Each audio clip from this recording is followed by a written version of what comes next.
وقل الحق من ربكم فمن شاء فليؤمن ومن شاء فليكفر إنا أعتدنا للظالمين نارا أحاط بهم سرادقها. وقال النبي صلى الله عليه وسلم بعثت لأتمم مكارم الأخلاق أو كما قال عليه الصلاة والسلام. صدق الله مولانا العظيم وصدق رسوله النبي الكريم ونحن على ذلك لمن الشاهدين والشاكرين والحمد لله رب العالمين. اللهم صل على سيدنا محمد وعلى آل سيدنا محمد وبارك وسلم. اللهم صل على سيدنا محمد وعلى آل سيدنا محمد وبارك وسلم. اللهم صل على سيدنا محمد وعلى آل سيدنا محمد وبارك وسلم. لائق صد احترام بزرگوں، عزیز ساتھیوں اور دوستوں، پچھلے 2 ہفتوں سے تقریباً آپ حضرات کے سامنے مذہب اسلام کے تعلق سے کیے جانے والے پروپیگنڈوں اور عوام کے دل میں اسلام کے تعلق سے پھیلائی جانے والی غلط فہمیوں کے تعلق سے آپ کے سامنے گفتگو ہو رہی ہے. اب تک آپ کے سامنے 2 باتیں آئی ہیں کہ اسلام اخلاق سے پھیلا ہے نہ کہ تلوار سے، اور جہاد کا مقصد دنیا میں امن و امان کا قیام ہے، ظلم کا، زیادتی کا، بے انصافی کا اور تمام طرح کی برائیوں کا، فتنوں کا خاتمہ ہے. جہاد کا مقصد انسانوں کی جان لینا، لوگوں کو قتل کرنا، معصوموں کو جان سے مارنا، یہ جہاد کا مقصد نہیں ہے. اور جو لوگ اس چیز کو جہاد سے جوڑتے ہیں وہ حقیقت میں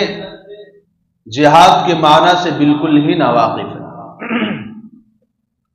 اور آج کی مجلس بھی اسی سلسلے ہی کی ایک کڑی ہے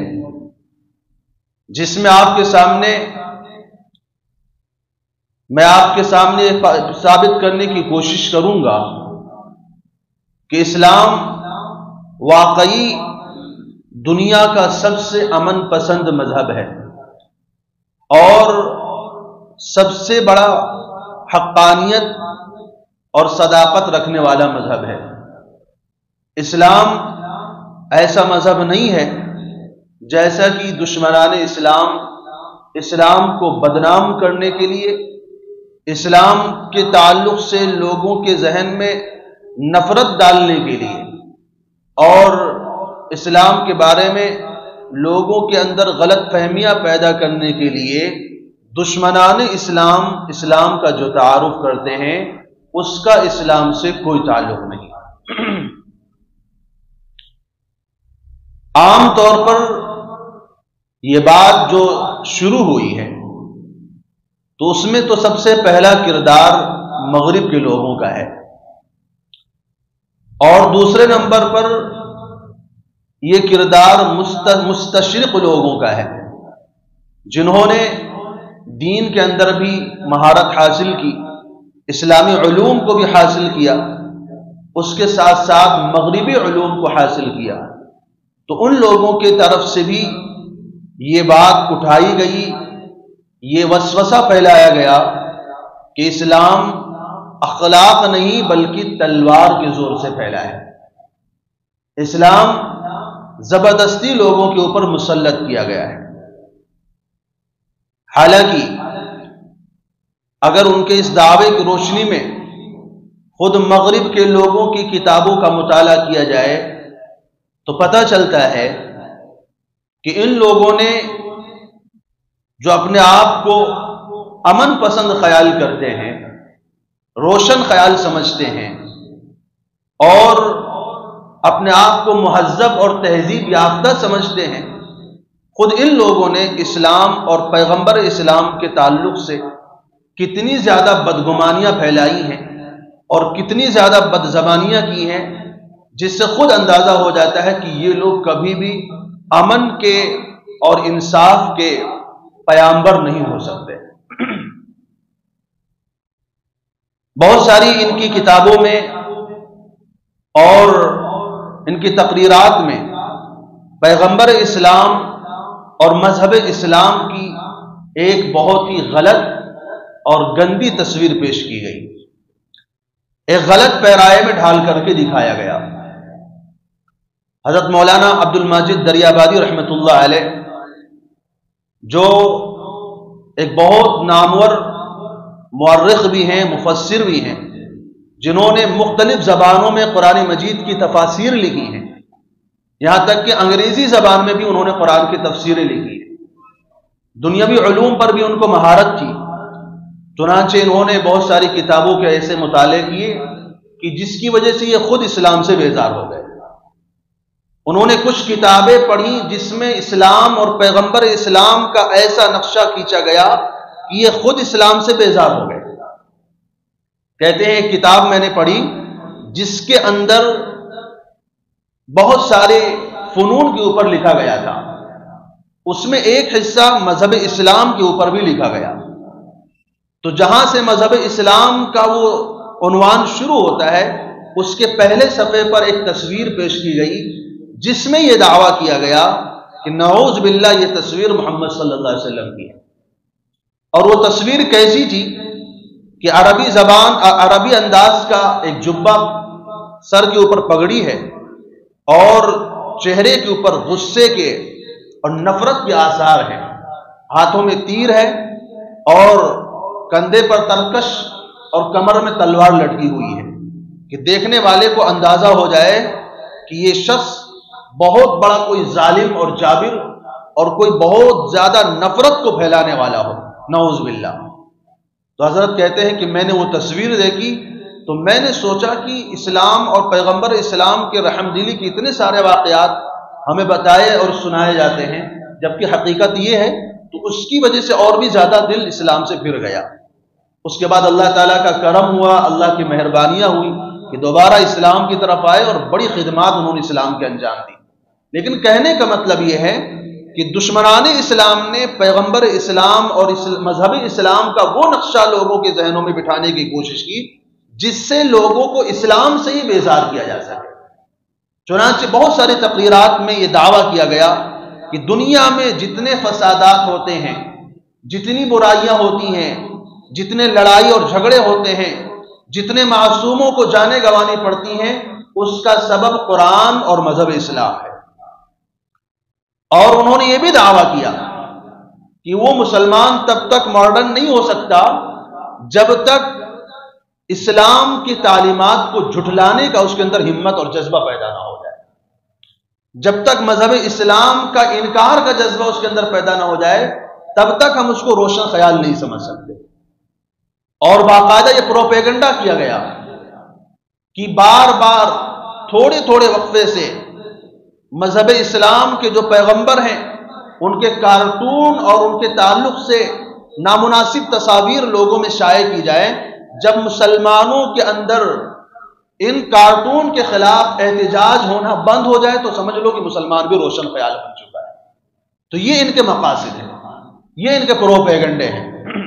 کہ لوگوں کو اسلام سے متنفر کرو، جو اسلام کے ماننے والے ہیں ان کو بھی اسلام سے دور کرو۔ ایسا کیوں کرتے ہیں؟ ایسے کرنے کا سبب کیا ہے؟ اس کی وجوہات کیا ہے؟ اس کا سبب بس یہی ہے کہ اسلام جو اپنی خوبصورت تعلیمات کی وجہ سے پوری دنیا میں پھیل رہا ہے اور آئے دن ترقی کر رہا ہے، تو اسلام کی ترقی سے ان کو جلن ہوتی ہے۔ اسلام کے پھیلنے سے، اسلام کے نشر و اشاعت سے ان کو تکلیف ہوتی ہے، اس لیے لوگوں کے ذہن میں یہ بات ڈالنے کی کوشش کرتے ہیں کہ لوگوں کے اندر اسلام کے تعلق سے نفرت پیدا ہو، لہذا کہتے ہیں کہ اسلام اخلاق نہیں بلکہ تلوار کے زور سے پھیلا ہے۔ تو آج کی مجلس کا بھی میں نے بتایا کہ مقصد یہی ہے کہ آپ کے سامنے واضح کرنے کی کوشش کروں کہ دنیا میں اسلام اپنی تعلیمات ہی کی وجہ سے پھیلا ہے، جبر اور اکراہ یا زبردستی یا تلوار کے زور پر، طاقت کے زور پر نہیں پھیلا ہے۔ ایک غلط فہمی عام طور پر لوگوں کے ذہنوں میں پائی جاتی ہے کہ وہ سمجھتے ہیں کہ دنیا میں سب سے بڑا مذہب جو ہے وہ عیسائیت ہے اور اسلام دوسرے نمبر پر ہے، لیکن یہ حقیقت نہیں ہے۔ اس کی وجہ یہ ہے کہ آج دنیا کا جو عیسائی ہے، جو اپنے آپ کو عیسائی کہتا ہے، وہ تو نہ اللہ کو مانتا ہے، نہ پیغمبروں پر ایمان رکھتا ہے، اور نہ ہی آخرت کی زندگی کو تسلیم کرتا ہے، تو وہ صرف نام کا عیسائی رہ گیا ہے، حقیقی معنی میں وہ عیسائی نہیں ہے۔ حقیقی معنی میں وہ عیسائی نہیں ہے، کیونکہ عیسائی ان لوگوں کو کہا جاتا ہے جو اللہ تعالیٰ کو بھی تسلیم کرے، پیغمبروں کی نبوت کو بھی مانے، مرنے کے بعد کی زندگی کا بھی یقین کرے۔ تو ایسے معنی کر عیسائی دنیا میں بہت تھوڑے پائے جاتے ہیں، بہت کم مقدار میں پائے جاتے ہیں، لہذا ان کو عیسائی نہیں کہا جا سکتا۔ اس لیے علماء فرماتے ہیں کہ آج بھی دنیا کا جو سب سے بڑا مذہب ہے وہ مذہب اسلام ہے۔ اسلام سے بڑا دنیا میں کوئی مذہب نہیں ہے، کیونکہ مسلمان کتنا بھی گیا گزرا کیوں نہ ہو، کتنا بھی بدعمل کیوں نہ ہو، وہ شریعت سے کتنا بھی دور کیوں نہ ہو، لیکن وہ اللہ کے وجود کا انکار نہیں کرے گا، وہ پیغمبروں کی نبوت کا انکار نہیں کرے گا، وہ مرنے کے بعد کی زندگی کا انکار نہیں کرے گا۔ لہذا دنیا کا جو سب سے بڑا مذہب ہے وہ مذہب اسلام ہی ہے۔ جو جیسے میں نے کہا کہ عام طور پر لوگوں کے ذہنوں میں یہ وسوسہ پھیلایا جاتا ہے، یہ ڈر بٹھایا جاتا ہے، یہ خوف دلایا جاتا ہے، یہ غلط فہمی پیدا کی جاتی ہے کہ اسلام جو ہے طاقت کے زور سے پھیلا ہے، تلوار کے زور سے پھیلا ہے، اس کا اور اس بہکاوے میں اور اس وسوسے میں مسلمان بھی آ جاتے ہیں۔ مسلمان بھی سمجھتے ہیں کہ شاید ایسا ہی ہوا ہوگا، مسلمانوں کی فوجیں آتی ہوں گی اور ایک طرف سے سب کو کلمہ پڑھواتی ہوں گی، جو کلمہ نہیں پڑھتا ہوگا اس کو تلوار سے قتل کر دے گا، جبکہ حقیقت ایسا نہیں ہے۔ بلکہ اگر حقیقت کی روشنی میں دیکھا جائے، شریعت کی روشنی میں دیکھا جائے، تو ایسا کرنا کسی کے لیے جائز ہی نہیں ہے، ایسا کرنے کی اجازت ہی نہیں اسلام دیتا ہے کہ کسی کو تلوار کے زور سے کلمہ پڑھایا جائے، بلکہ اس کے برخلاف قرآن کی آیتیں ہمیں ملتی ہیں، اس کے برخلاف شریعت کی تعلیمات ملتی ہیں کہ شریعت ہم سے یہ کہتی ہے، اپنے پیغمبر سے مطالبہ کرتی ہے کہ آپ بھی کسی کو طاقت کے زور سے کلمہ نہیں پڑھا سکتے، تو جب پیغمبر بھی طاقت کے زور سے کسی کو کلمہ نہیں پڑھا سکتے تو پھر ہم اور آپ یا اور پیغمبر کے بعد کے لوگ کیسے طاقت کے زور پر کسی کو کلمہ پڑھوا سکتے ہیں۔ قرآن مجید کی چند آیتیں میں آپ کے سامنے پیش کرتا ہوں جو اس بات کے لیے دلیل ہے کہ اسلام زور زبردستی والا مذہب نہیں ہے، اسلام زبردستی کو پسند نہیں کرتا ہے۔ چنانچہ اللہ تعالیٰ فرماتے ہیں لا اکراہ فی الدین، دین کے معاملے میں زبردستی نہیں۔ قد تبین الرشد من الغی، میں نے ہدایت کو بھی واضح کر دیا ہے، گمراہی کو بھی بتا دیا ہے، کامیابی کا بھی راستہ میں نے بتایا ہے، ناکامی کا بھی راستہ بتا دیا ہے۔ اب جس کی مرضی ہو اپنی مرضی سے اسلام قبول کرے، جس کی مرضی ہو کفر اختیار کرے۔ دوسری جگہ اللہ تعالیٰ فرماتے ہیں وَقُلِ الْحَقُّ مِن رَبِّكُمْ، آپ لوگوں سے بتا دیں کہ یہ مذہب اسلام، یہ قرآن، یہ شریعت کی تعلیمات تمہارے رب کی جانب سے ہیں اور یہ سچی تعلیمات ہیں، یہ کتاب سچی کتاب ہے، قرآن کے پیغامات سچے ہیں۔ لیکن یہ نہیں کہا کہ پھر تلوار لے کر کے سب کو کھڑے ہو جائیے، جو کلمہ نہ پڑھے اس کا سر قلم کر دیجیے۔ آگے قرآن کیا کہتا ہے فَمَنْ شَاءَ فَلْيُؤْمِنْ وَمَنْ شَاءَ فَلْيَكْفُرْ، جس کا دل چاہے اسلام قبول کرے، جس کا دل نہ چاہے اسلام قبول نہ کرے، کفر اختیار کرے۔ تو انسان اپنی مرضی سے زندگی گزارے۔ تیسری جگہ اللہ تعالیٰ قرآن میں فرماتے ہیں لِيَهْلِكَ مَنْ هَلَكَ عَنْ بَيِّنَةٍ وَيَحْيَى مَنْ حَيَّ عَنْ بَيِّنَةٍ، اب ہم نے یہ تعلیمات واضح کر دی ہیں، اب جس کی مرضی ہو دلیل کی روشنی میں برباد ہو جائے اور جس کی مرضی ہو دلیل کی روشنی میں زندگی اختیار کرے۔ کیا مطلب؟ یعنی اگر کوئی انسان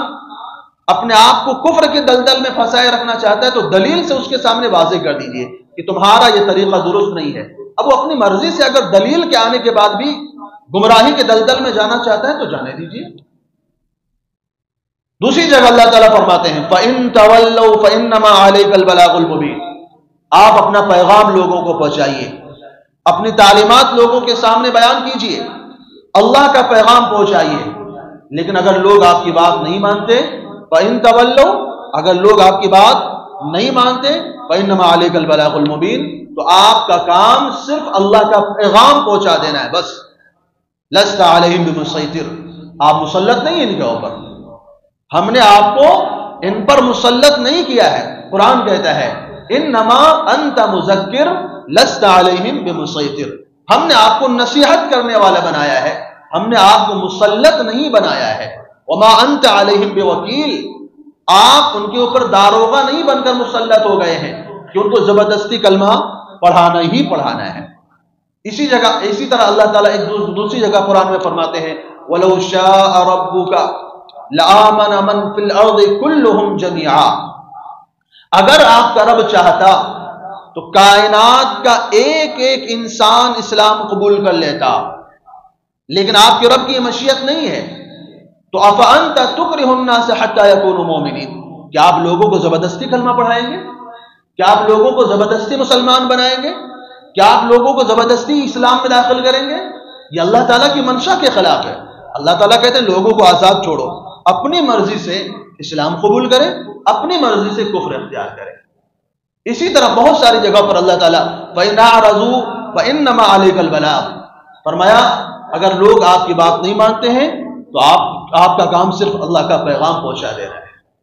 تو یہ وہ قرآن مجید کی چند آیتوں کی طرف میں نے اشارہ کیا ہے جس میں اللہ تعالیٰ نے بتایا ہے کہ مذہب اسلام میں کسی کو زبردستی داخل نہیں کیا جائے گا، بلکہ اللہ تعالیٰ فرماتے ہیں کہ أَنُلْزِمُكُمُوهَا وَأَنْتُمْ لَهَا كَارِهُونَ، تم اسلام کو ناپسند کرو اور ہم زبردستی تمہارے گلے میں اسلام ڈالیں، یہ نہیں ہوگا. اسلام قبول کرنا ہے اپنے اختیار سے قبول کرو. تو قرآن میں ایسی آیتیں بھری پڑی ہیں جس میں پیغمبر اسلام کو اللہ تعالیٰ حکم فرماتے ہیں کہ زبردستی نہیں کی جائے گی، لیکن آپ قرآن کی ایک آیت بھی ایسی دکھا دیں جس میں اللہ تعالیٰ نے یہ کہا ہو کہ لوگوں کو زبردستی طاقت کے زور پر کلمہ پڑھاؤ. اس کے باوجود اگر آپ یہ فتنہ پھیلاتے ہیں اور یہ لوگوں کے ذہن میں یہ بات ڈالنے کی کوشش کرتے ہیں تو یہ آپ کا تعصب ہے، یہ آپ کا حسد ہے، یہ اسلام سے آپ کی جلن ہے جو آپ کو ایسا کرنے پر مجبور کرتی ہے. ورنہ حقیقت یہ ہے کہ تلوار میں وہ طاقت نہیں ہے کہ کسی کو زبردستی کلمہ پڑھا سکے. آپ تلوار سے گردن تو جھکا سکتے ہیں، آپ تلوار سے لوگوں کو ظاہری طور پر تو مجبور کر سکتے ہیں، لیکن دل میں اسلام تو داخل نہیں کر سکتے. دل میں آپ اسلام تلوار کے زور سے داخل نہیں کر سکتے. حالانکہ تاریخ کا ہم مشاہدہ کرتے ہیں، تاریخ کا جب ہم مطالعہ کرتے ہیں تو پتہ چلتا ہے کہ مکے کی 13 سالہ زندگی میں رسول اللہ صلی اللہ علیہ وسلم کے ماننے والوں پر تلواریں اٹھائی گئی، چاہے وہ بلال رضی اللہ تعالیٰ عنہ کو باندھ کر گھسیٹنا ہو، چاہے خباب رضی اللہ تعالیٰ عنہ کو آگ کے انگارے پر لٹانا ہو، چاہے عمار اور حضرت یاسر رضی اللہ تعالیٰ عنہ کے پریوار کو شہادت تک پہنچا دینا ہو، چاہے حضرت سمیہ رضی اللہ تعالیٰ عنہ کے ٹکڑے کر دیے جانا ہو. ان تمام واقعات میں آپ دیکھیں گے کہ تلوار اسلام ماننے والوں کے ہاتھ میں نہیں تھی، اسلام کے دشمنوں کے ہاتھ میں تھی. ظلم اسلام کے دشمن کر رہے تھے، اسلام کے ماننے والے نہیں کر رہے تھے. کیا آپ کو معلوم نہیں کہ عمر بن خطاب رضی اللہ تعالیٰ عنہ تلوار لے کر کے نکلے تھے؟ کس لیے؟ رسول اللہ صلی اللہ علیہ وسلم کو قتل کرنے کے لیے. پھر کس وجہ سے انہوں نے اسلام قبول کر لیا؟ کہ جس کو خود قتل کرنے کے لیے جا رہے تھے. کیا آپ کو معلوم نہیں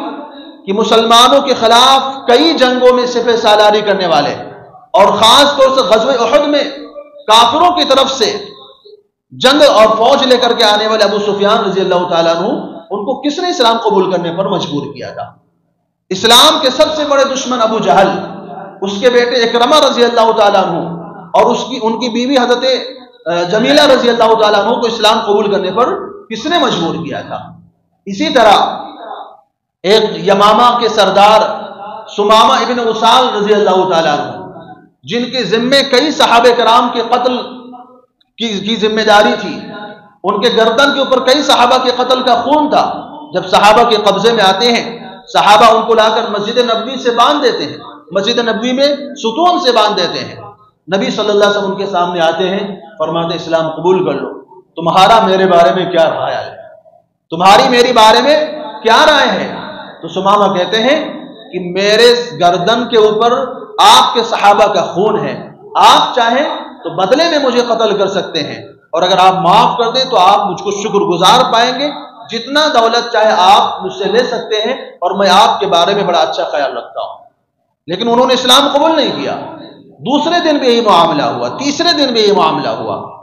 جب 3 دن ہو گئے انہوں نے اسلام قبول نہیں کیا، نبی صلی اللہ علیہ وسلم نے صحابہ کرام سے فرمایا ان کو آزاد کر دو۔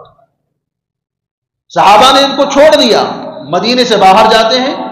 مدینے کے باہر ایک کھجور کے باغ میں جاتے ہیں، وہاں جا کر کے وہاں جا کر کے جو ہے غسل کرتے ہیں، بدن کو پاک صاف کرتے ہیں، پھر واپس مسجد نبوی میں آ جاتے ہیں، اور مسجد نبوی کے دروازے پر کھڑے ہو کر اشہد ان لا الہ الا اللہ واشہد ان محمد رسول اللہ کا اقرار کرتے ہیں۔ کس نے ان کو مجبور کیا اسلام قبول کرنے پر؟ اسی طرح غزوہ احد میں حضرت حمزہ رضی اللہ تعالیٰ عنہ کا کلیجہ چبانے والی ہندا، جو رسول اللہ صلی اللہ علیہ وسلم کے بارے میں کہا کرتی تھی کہ اگر مجھے پوری دنیا میں کسی کی شکل سب سے زیادہ ناپسند ہے وہ محمد کی شکل ہے، لیکن وہی ہندا فتح مکہ کے روز آتی ہے، نبی صلی اللہ علیہ وسلم کے ہاتھوں پر اسلام قبول کرتی ہے اور پھر اقرار کرتی ہے، کہتی ہے میں خدا کی قسم کھا کر کے کہتی ہوں آج تک میں آپ سے زیادہ کسی سے نفرت نہیں کرتی تھی، لیکن آج میں اس بات کی گواہی دیتی ہوں کہ آج مجھے آپ سے زیادہ کسی سے محبت بھی نہیں۔ آج روئے زمین پر اگر مجھے کوئی چہرہ سب سے زیادہ پیارا معلوم ہوتا ہے وہ آپ کا چہرہ معلوم ہوتا ہے۔ کس نے ان کو اسلام قبول کرنے پر مجبور کیا؟ اسی طرح مشہور جرنیل اور جن کو اللہ کے رسول صلی اللہ علیہ وسلم نے سیف اللہ کا خطاب دیا، اللہ کی تلوار کا خطاب دیا، جنہوں نے بہت ساری جنگوں میں مسلمانوں کے خلاف حصہ لیا، لیکن وہ مکے میں رہتے ہوئے پھر مدینے کے لیے تیاری کرتے ہیں اور آ کر کے رسول اللہ صلی اللہ علیہ وسلم کی خدمت میں حاضر ہوتے ہیں اور اپنی مرضی سے اسلام قبول کرتے ہیں۔ ان کے ساتھ عمرو بن عاص رضی اللہ تعالیٰ عنہ جو اسی درجے کے اسلام کے مخالف تھے، وہ بھی آ کر کے رسول اللہ صلی اللہ علیہ وسلم کی خدمت میں اسی بات کی گواہی دیتے ہیں کہ آج تک کوئی چہرہ مجھے میری نظر میں آپ سے زیادہ ناپسند نہیں تھا، اور آج کوئی چہرہ مجھے آپ سے زیادہ محبوب نہیں ہے۔ اسی طرح فتح مکہ کے دن سارے مکے والے جب رسول اللہ صلی اللہ علیہ وسلم کے قبضے میں تھے، جب آپ کے فوجوں کے تلواروں کے سائے میں تھے، جب صحابہ الیوم یوم الملحمہ الیوم تستحل الحرمہ کے نعرے لگا رہے تھے کہ آج بیت اللہ کی حرمت حلال کر دی جائے گی، آج ایک ایک کافر سے اس کا بدلہ لیا جائے گا، اس دن الیوم یوم المرحمہ کا اعلان کر کے اور لا تثریب علیکم اليوم اذهبوا انتم طلقاء کہہ کے سارے مکے والوں کے لیے معافی کا اعلان کر دیتے ہیں، اور پورا کا پورا مکہ اسلام کے آغوش میں آ جاتا ہے۔ بتائیے وہاں پر ان کو کس کس تلوار نے اسلام قبول کرنے پر مجبور کیا؟ یہ واقعات ہیں جو حقیقت ہیں، جن کی صداقت کے بارے میں کوئی شک نہیں ہے، جن کی حقیقت کا کوئی انکار نہیں کر سکتا۔ یہ تو پہلے کی کہانیاں ہیں، موجودہ دور میں بھی اگر آپ دیکھیں گے تو دنیا میں سب سے زیادہ اپنایا جانے والا مذہب اسلام ہی ہے۔ ایک رپورٹ میں آیا کہ یورپ میں روزانہ 500 لوگ اسلام قبول کرتے ہیں۔ کون اسلامی فوج وہاں یورپ اور امریکہ میں تلوار لے کر کے کھڑی ہے اور لوگوں کو مجبور کرے نہیں تم اسلام قبول کرو نہ ہم تمہیں قتل کر دیں گے؟ کہتے ہیں ایک پادری، جرمنی کا ایک پادری جو اسلام کی ترقی سے اتنا زیادہ پریشان تھا، اتنا زیادہ رنج میں تھا، غم میں تھا کہ اس نے اپنے آپ کو آگ میں جلا کر ہلاک کر ڈالا کہ اسلام اتنی تیزی سے کیوں پھیل رہا ہے۔ لیکن قرآن کہتا ہے قُلْ مُوتُوا بِغَيْظِكُمْ، تم مر جاؤ اپنے غصے کی وجہ سے۔ اسلام آیا ہے غالب ہونے کے لیے، اسلام مغلوب ہونے کے لیے نہیں آیا۔ قرآن کہتا ہے یریدون ان یطفئوا نور اللہ بافواہہم ویأبی اللہ الا ان یتم نورہ ولو کرہ الکافرون۔ لوگ اسلام کے چراغ کو اپنے منہ کے پھوکوں سے بجھانا چاہتے ہیں، لیکن اللہ نے یہ طے کیا ہوا ہے کہ یہ دین تمام دینوں پر غالب آ کر کے رہے گا، اگرچہ کافروں کو برا کیوں نہ لگے تو یہ غالب آ کر کے رہے گا۔ قرآن کہتا ہے، حدیث کہتی ہے الاسلام یعلو ولا یعلا، اسلام سربلند ہونے کے لیے آیا ہے، اسلام مغلوب ہونے کے لیے نہیں آیا، اسلام غالب ہونے کے لیے آیا ہے۔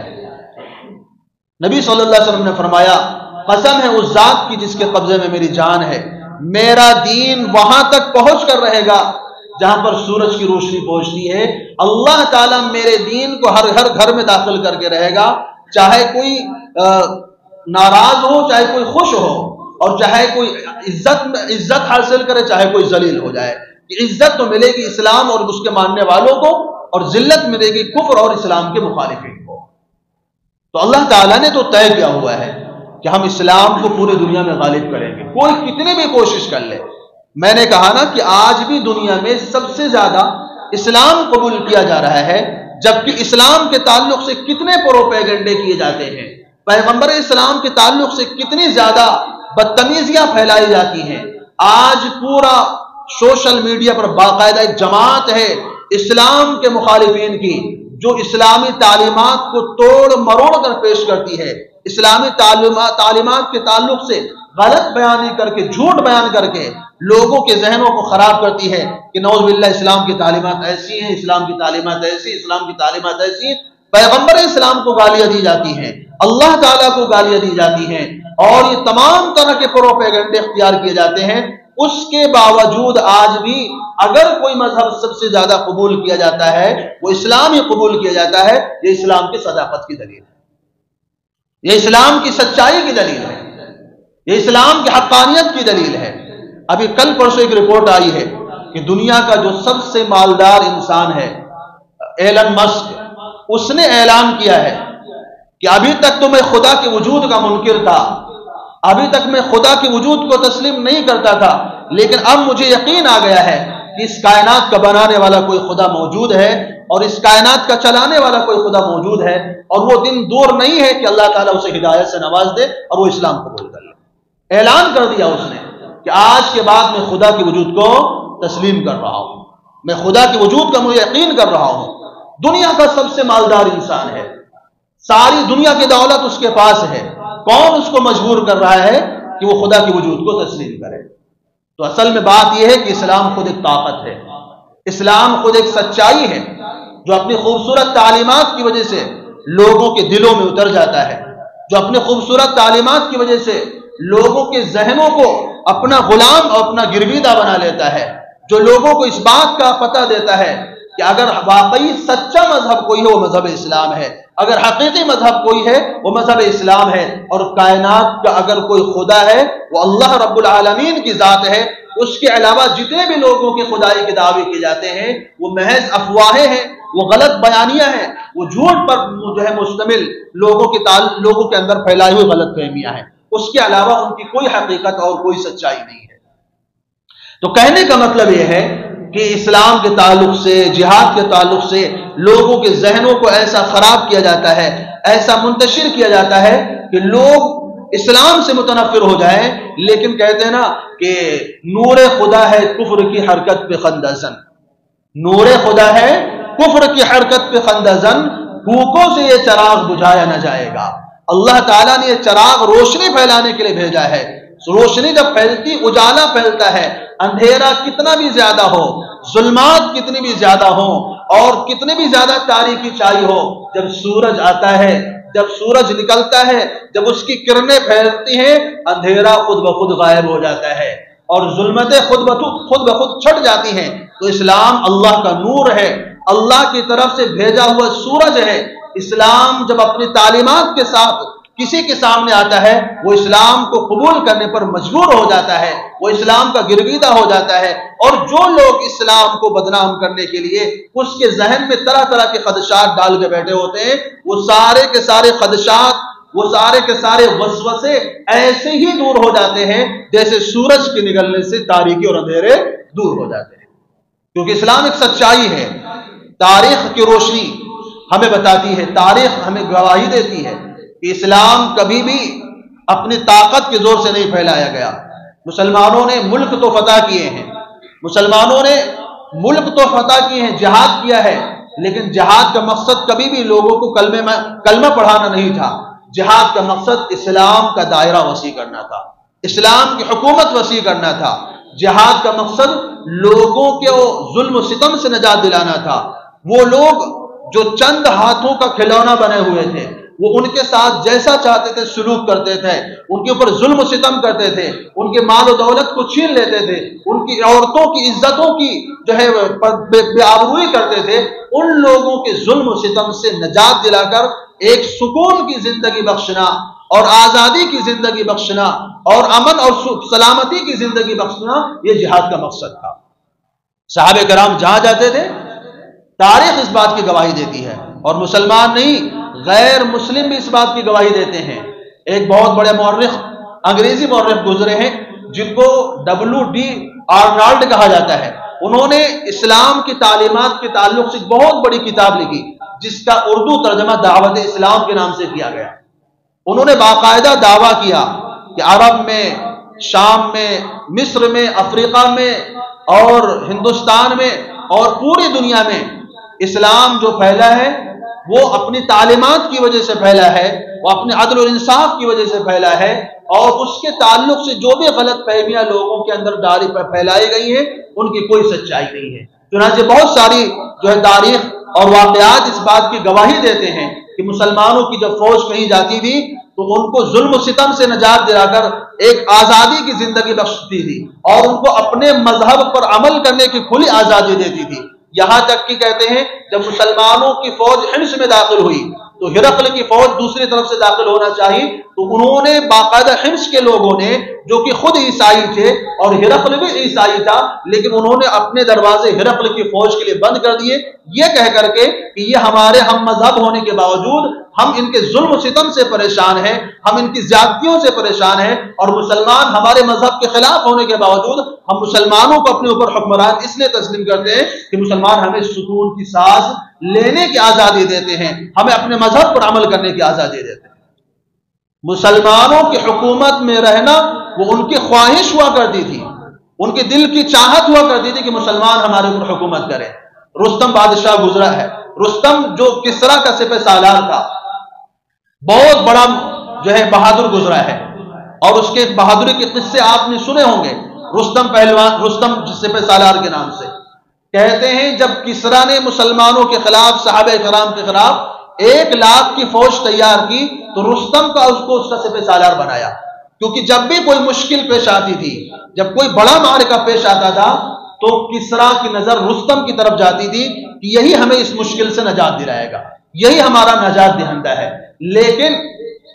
جب رستم کو اس نے تیار کیا تو رستم نے ہزاروں بہانے کیے کہ کسی طرح ہمیں مسلمانوں کے خلاف نہ لڑنا پڑے، ان کے خلاف ہمیں فوج نہ اتارنا پڑے، اور ان کے خلاف ہمیں جو ہے مقابلہ نہ کرنا پڑے۔ لیکن ہر طرح سے جب مجبور کر کے کسرا نے رستم کو 1,00,000 فوج کے ساتھ بھیجا، صحابہ کرام کی 32,000 کی فوج سامنے تھی، سامنے رستم کی 1,00,000 کی فوج ہے۔ اس نے ایک جگہ پر قیام کیا تو اس کے فوجیوں نے رات کو شراب پی، ناچ گانے کیے، اور جو مقامی عورتیں تھیں،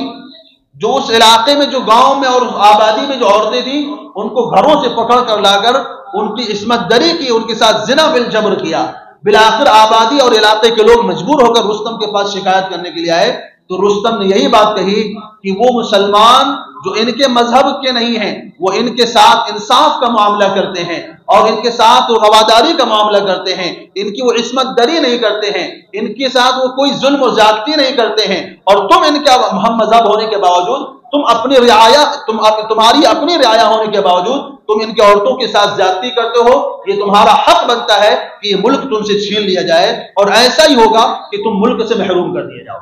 یہ تمہارا اپنا ظلم و ستم ہی ہے، تمہارے اعمال ہی تمہیں اس درجے پر پہنچائیں گے۔ تو یہ رستم کی گواہی ہے، جو رستم خود اس بات کی گواہی دیتا ہے کہ مسلمانوں کی فوج اپنی رعایا کے ساتھ اور انصاف کرتی ہے، اور ہماری جو کسرا کی فوج ہے وہ اپنی ہی رعایا کے ساتھ ظلم و ستم کرتی ہے۔ تو یہ رستم کی گواہی ہے۔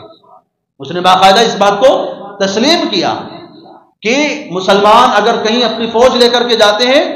وہ ان کے ساتھ ظلم و زیادتی نہیں کرتے، بلکہ دشمن نے گواہی دی صحابہ کے بارے میں کہ رہبان باللیل و فرسان بالنہار، یہ لوگ رات میں تو اللہ کی عبادت میں لگے رہتے ہیں اور دن میں اللہ کے راستے میں جہاد کرتے ہیں، دن میں یہ ظالموں کا مقابلہ کرتے ہیں، مظلوموں کو ان کا حق دلاتے ہیں۔ تو میں نے شروع میں بتایا کہ جہاد کا مقصد کبھی بھی فساد نہیں رہا ہے، بلکہ جہاد کا مقصد ظلم کے خلاف آواز اٹھا کر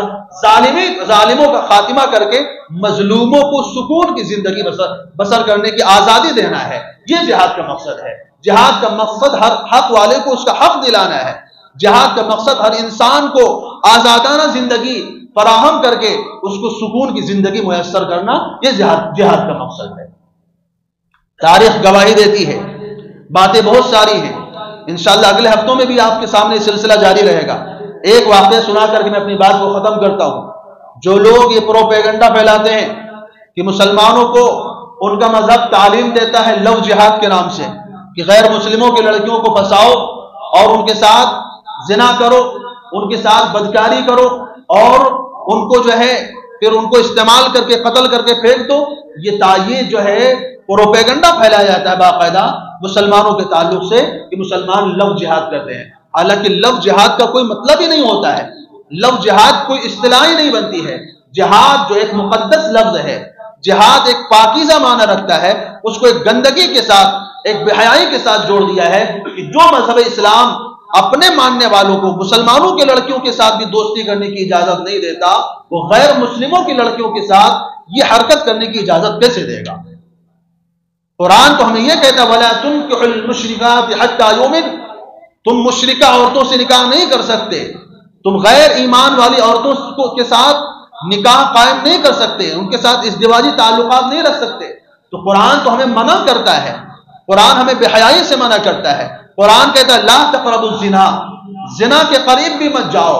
بے حیائی کے قریب مت جاؤ۔ تو قرآن کی تعلیمات یہ ہیں، اسلام کی تعلیمات یہ ہیں کہ رسول اللہ صلی اللہ علیہ وسلم فرماتے ہیں لا یزنی الزانی حین یزنی وهو مسلم، جس وقت انسان زنا کرتا ہے اس وقت مسلمان ہی نہیں رہ جاتا ہے، اس کا ایمان اس کے اندر سے نکل جاتا ہے۔ جس اسلام کی تعلیمات یہ ہے کہ رسول اللہ صلی اللہ علیہ وسلم فرماتے ہیں سب سے بڑا گناہ جو ہے وہ جو ہے لوگوں کے ساتھ، لوگوں کی عورتوں کی ساتھ زنا کرنا ہے اور ان کی بے آبروئی کرنا ہے۔ اس مذہب اسلام کو بدنام کرنے کے لیے ایک اصطلاح دشمنوں کی طرف سے ایجاد کی گئی ہے، کیونکہ ان کو اسلام کا پھیلنا اور اسلام کی ترقی ہضم نہیں ہو رہی ہے۔ اسلام کی ترقی سے جو جلن میں اور تعصب میں گرفتار ہو چکے ہیں وہ اس طرح کی باتیں کرتے ہیں۔ میں نے کہا ایک واقعہ سنا کر کے اپنی بات کو ختم کرتا ہوں۔ مسلمانوں کی فوج ایک جگہ سے گزر رہی ہے، عمرو بن عاص رضی اللہ تعالیٰ عنہ اس فوج کے لیڈر ہیں، اس فوج کے سپہ سالار ہیں۔ عیسائیوں کو مسلمانوں نے بہت ساری جنگوں میں، بہت سارے معرکوں میں شکست دی ہوئی ہے۔ عیسائیوں نے دیکھا کہ ہماری طاقت، ہماری فوجیں ان کے سامنے کام نہیں کر رہی ہیں۔ انہوں نے ایک حیلہ اختیار کیا، ایک بہانہ اختیار کیا، ایک سازش رچی کہ مسلمان جو اللہ کے راستے میں جہاد کے لیے نکلے ہوئے ہیں، یہ سالوں سے اپنی بیویوں سے دور ہیں، سالوں سے یہ اپنی بیویوں کے پاس ان کو جانا نصیب نہیں ہوا ہے، لہذا ایسا کرو اپنی عورتوں کو، اپنی لڑکیوں کو بناؤ سنگار کر کے، میک اپ کروا کر کے، سجا کر کے، خوبصورت جوڑے پہنا کر کے مسلمانوں کی فوج جس راستے سے گزر رہی ہے، مسلمانوں کی فوج جس راستے سے نکلنا ہے اس راستے پر بٹھا دو۔ مسلمان اس فتنے میں آ جائیں گے، وہ مسلمان جو سالوں سے اپنی بیوی کے پاس نہیں گیا ہے وہ اپنی جسمانی خواہش پورا کرنے کے لیے ان عورتوں کے جال میں آ جائیں گے، پھر ہماری سازش کامیاب ہو جائے گی، ہم ان کے اوپر غالب آ جائیں گے۔ مسلمانوں کے سپہ سالار حضرت عمرو بن عاص رضی اللہ تعالیٰ عنہ کو یہ معلوم ہوا، ان کو پتا چلا کہ ایسی صورتحال ہے اور معاملہ ایسا تھا کہ دوسرا راستہ نہیں تھا نکلنے کا، گزرنا بھی اسی راستے سے ہے، دوسرا اور راستہ نہیں تھا، اور جس راستے سے گزرنا ہے وہاں پر یہ صورتحال ہے۔ اپنی لڑکیاں انہوں نے بٹھائی ہوئی ہیں ان کو ورغلانے کے لیے، بہلانے کے لیے، پھسلانے کے لیے۔ انہوں نے امیر المومنین حضرت عمر بن خطاب رضی اللہ عنہ کو خط لکھا اور ایک تیز رفتار سوار کو دے کر کے روانہ کیا کہ ایسی سی صورتحال ہے، کیا کیا جائے، دشمن کی سازش کو کیسے ناکام کیا جائے، کہیں ایسا نہ ہو کہ ہمارے کچھ فوجی، ہمارے کچھ مجاہد ان کی سازش کا شکار ہو جائیں اور اللہ کی نافرمانی میں مبتلا ہو جائیں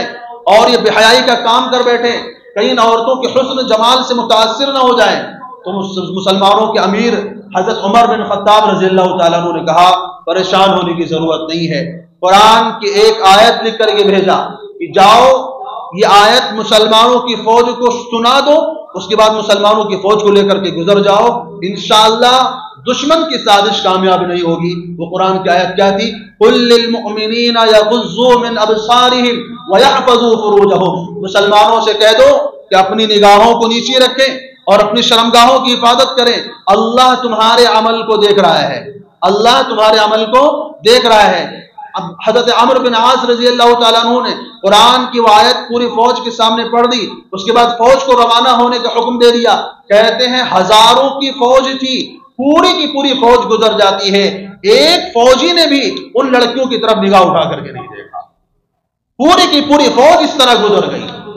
آخرکار ایک لڑکی نے باقاعدہ پکار کر کے کہا تم ہو کون لوگ، تم کس مٹی کے بنے ہوئے ہو کہ تمہارے سامنے ایسے حسن و جمال کے مجسمے، ایسی خوبصورت لڑکیاں سجی سنوری بیٹھی ہوئی ہیں اور تم ان کے ساتھ کچھ کرنا تو دور کی بات، ان کو دیکھنا بھی گوارا نہیں کرتے۔ تو مسلمانوں نے کہا ہم اللہ کی تعلیمات پر عمل کرتے ہیں، ہم قرآن کی تعلیمات پر عمل کرتے ہیں، ہمارے اللہ نے ہمیں حکم دیا ہے کہ ہم عورتوں کی طرف نگاہ اٹھا کر نہیں دیکھیں گے، لہذا ہم اپنے رب کی اس آیت پر عمل کرتے ہوئے ہمارا ایک بھی فوجی تمہاری طرف نگاہ اٹھا کر کے نہیں دے گا۔ تو جس مذہب کی یہ تعلیم ہو، جس مذہب کا یہ پیغام ہو،